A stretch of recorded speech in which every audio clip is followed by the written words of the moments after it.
كنافة موزة سحلب آيس كريم كنافة سحلب وين بتعمل بإيدك هاي؟ لالي أشري مانجا مدام أكل مانجا طعمي بيبي هلا أكيد شو أكيد؟ في بيبي وين مانجا؟ بعد بيبي هلا أشرب مانجا وبعد شوي صبي عصير إلي ماشي؟ ولا أنا ما في صبي عصير؟ أنت صبي عصير ما دام أنت أشري مانجا أنت صبي عصير بس كرمال هيك يعني ما دام هي أنت بتصبي ما بتعملي لها مانجا Egaa obboloota akkuma argaa jirtanii yeroo baay'ee ani waan an arge poostii yeroon godhutti ijoollee baay'een koomentii irratti waan koomentiin taane warreen barreessitan jechuudha. Ani akka gorsa isiniif ta'uuf yookiin immoo akka irraa barattaniidhaaf malee waan biraatiif yookiin natti toleet yookiin immoo waan akkana kana jaalladheef poostii godhaa miti. Isiniif yaagalu wanti isin beekuu qabdan tarii dhugaa dubbachuuf yeroo baay'ee nan dubbadha yeroo baay'ee kan waan kana dubbatu muubeedha jechuudha. Muubee Maabrook osoo hin taane muubee Ameerikaa jiru tokko so dhugaa dubbachuuf yeroo baay'ee gorsa jechuudha dubartoota ijoollee dubartoota yeroo ammaa kanatti isaanitti warroota arabaa kanatti dhiyaachuun gaarii miti ittiin dhiyaatina waliin viidiyoon hojjetina tarii manni akka beektanii booda miidhaan sinirraan ga'uu danda'u.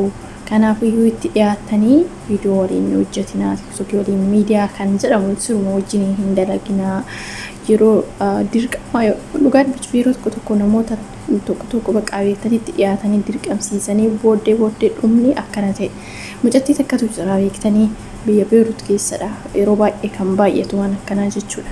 Injirti akkanuma tiktookii wajjin hojjetaa haadha manaatillee hin qaba wajjin hojjetaa turte waggaa dheeraa isaan bira turte jechuudha. Booddee namoonni achi nama gaarii dhagin amala qabu dhugaa dubbachuuf yeroo tokko ani fakkeenya beektee akkuma maatii keessatti dhiyaatanii si waliin bakka sitti dhiyaatuudha jaalatu keessattuyyuu namoonni akkanaa kun sitti dhiyaachuu jaalatu. Booddee mucattiin sun dhugaa dubbachuu fi isaan wajjiniin osoo dalagaa jirtu bakka akka maatiitti wajjiniin jiraatu osoo akkasitti jiraataa jiranuu mucayyee tana abbaan manaa namtichi akkanumatti osoo wajjin dalagaa jiranuu jechuudha. Mucayyoodhaan walitti dhufeenya godhatanii qarshiidhaan illee ni moofamu ijoolleen keenya ni beektu osuma akkana jedhanu mucayyoon sun achitti biyya san keessatti jaalala jalqabdee jechuudha. Walitti dhufeenyi baay'ate jaalala namticha jaalattee jechuudha.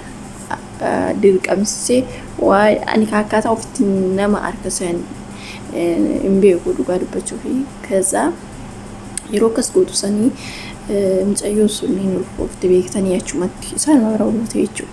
Achuma naati manaatillee dhugaa dubbachuuf namoonni tokko namni obsa qabus ni jira beektanii osoo akkasitti jiraataa jiran mucayyoo sun ulfataatee achumatti na ajjeesti jettee hin badde.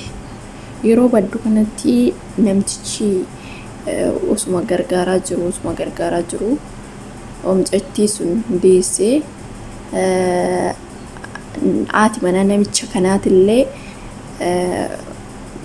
intala san bakka baddisanii barbaadde ofuma biratti deebistee ijoollee sanirraa fuutee ishee in ariitee jechuudha. Ishee ariitee Itoophiyaa galtee jechuudha mucayyootti. Daa'ima sanirraa fudhattee odoo ajjeestees ilaala odoo lubbuu ishee balleessitees balleessite. Garuu immoo isheen nama gaariidha dhugaa dubbachuuf namni tokko beektanii obsa qabaa namni tokko bakka tigistii amma hin jedhamne qaba.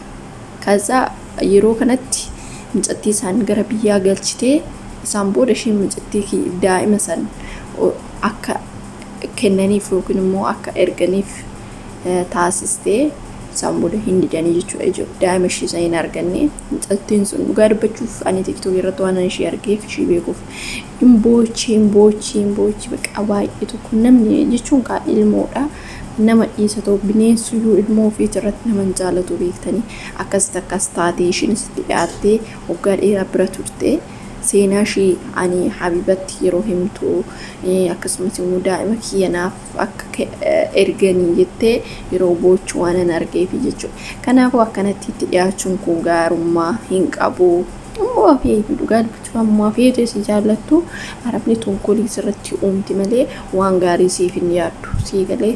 Kanaafiyyuu waan akkanaa kanarraa of eeggachuun barbaachisaadha. Isiniin jechuu barbaada ijoolleen keenya dhugaa dubbachuuf keessattuu ijoolleen namoota akkanaa isinitti dhiyaatan in amanina amantaniitu itti siqanii isaan wajjin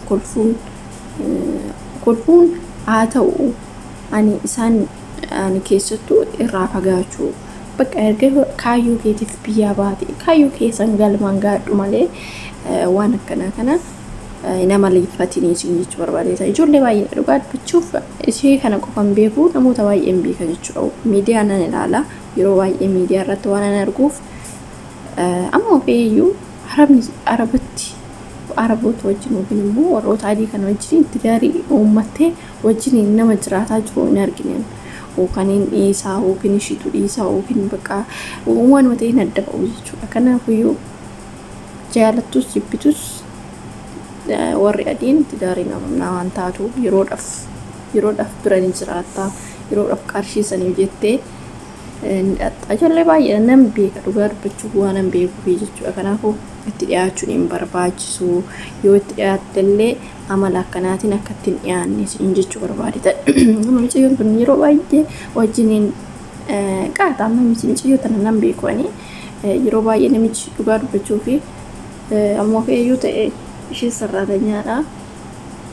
Ammoo koohee itti dhiyaattu akkaatti itti dhiyaachuu hin qabdu. Maaliif haati manaa inni naafti booda lubbuu ishee irrattuyyuu tarkaan fudhachuu dandeessi jechuudha. Kanaaf waan akkana kanarraa of qusaddaa of ilaalaa isiniin jechuu barbaada. Yeroo baay'ee maaliif arabuun waa takka waan xiqqoodhaaf si qabatti. Isheen garuu si qabatte taanaan dhugaa dubbachuuf akka nama keenyatti miti keessaan marsiidha. Gassi lakkistu jechuudha. Bakka isuma qabatanii waan xiqqoo sirratti naxii xiqqoo takka sirratti qabannaan gassi lakkisan. Siifin dhiisan illee hanga lubbuu kee balleessanitti. Isaan immoo ni beektu. Kanaafiyyuu alaalumatti of qusachuun barbaachisaadha. Dhugaa dubbachuuf ol jedhanii dhiira isaanii ilaaluun hin taatu. Isinii galee kanaaf isheen amma waan amma beektee waanuma isheen ishii jaalattu yookiin immoo isa jaalattu itti fakkaataa gin umashii ishiin hin yaadne umaa hin gallee fi na jaalatu jetteetuma waan barbaaddu wajjin taati. Isaan booda umashii hin ilaaltu. Kanaafuu waan akkanaatirraa of qusadhaa bakka jirtanitti keessattuu warra dhiiratti jedhina fuulan kennaa maaliif oduu haadha manaa qabu haati manaa sun ammoo feeyyuu ta'e hin jaalattu ni beektu. Arabootaaf abbaa manaa isaanii dhiisatoo ol jedhaniitu yoo akka ilaalan hin barbaadan namoonni tokko jechuudha. Kanaafiyyuu waan akkanaatirraa of qusadhaa isiniin jechuu barbaadetanii waan akkasiiti. Yeroo baay'een waan ana poosti godhuuf waan ana asirratti fiduuf akka namoota numaaf jechuudha nu warroota qaamochi madaamii keessa jirruuf akka fakkeenya nuuf ta'u akka barumsa nuuf ta'uuf fidhaa kanaaf fiduu jechuudha yeroo baay'ee ani. Kanaafiyyuu of qusachuun numa irraa eegamaa jechuudha. Galatooma ulfaadha.